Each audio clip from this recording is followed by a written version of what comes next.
शत्रु को परास्त करके 3 महीने बाद जब वह बगदाद वापस आया तो उसने सोचा कि पहली फुर्सत ही में फितना के पास जाऊं। किंतु अपने महल में आते ही जुबैदा और दासियाओं शोक वसन पहने दिखाई दी तो उसने पूछा कि इसका क्या कारण है। जुबैदा ने छल के आंसू बहाते हुए फितना की मृत्यु का समाचार दिया। खलीफा इसे सुनकर मूर्छित होने लगा तो मंत्री जाफर ने उसे संभाला। खलीफा की तबीयत कुछ संभली तो उसने पूछा कि फितना को कहां दफन किया गया है। जुबैदा ने कहा कि मैंने शाही कब्रिस्तान में उसके लिए अच्छी कब्र बनवाई है और उस पर एक शानदार मकबरा बनवाया जिसमें फितना का चित्र भी रखा है। आप कहें तो आपके साथ चलकर सब कुछ दिखाऊं।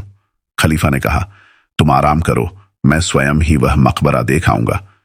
खलीफा मसरूर को लेकर गया तो देखा कि बड़ी सुंदर कब्र और मकबरा मौजूद है और वहां बहुत से दिए जल रहे हैं।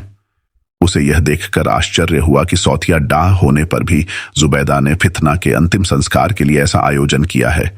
उसने सोचा कि यह संभव है कि जुबैदा ने फितना को निकाल दिया हो और इस बात को छुपाने के लिए उसकी मौत का ढोंग रचाया हो।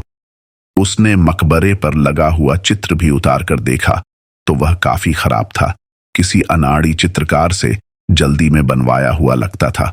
अब उसने सोचा कि कब्र खुदवा कर देखना चाहिए कि फितना वास्तव में मरी है या जीवित है। उसने धर्मगुरुओं से सलाह ली तो उसने कहा कि आप यह काम नहीं कर सकते क्योंकि इस्लाम में कब्र खुदवाना धर्म विरुद्ध है। इस पर खलीफा ने फितना की कब्र खुदवाने का विचार त्याग दिया और रस्मी तौर पर उसके लिए मातम शुरू कर दिया।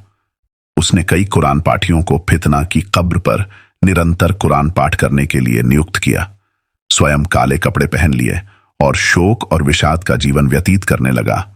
1 महीने तक रोजाना एक बार जाफर और अन्य सभासदों को लेकर फितना की कब्र पर जाता और फातिहा पढ़ता और बैठकर उसकी याद में आंसू बहाता।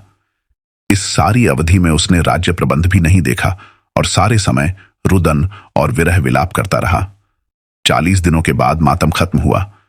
खलीफा ने खुद काले कपड़े उतारे और दूसरों से भी मातमी लिबास उतारने को कहा।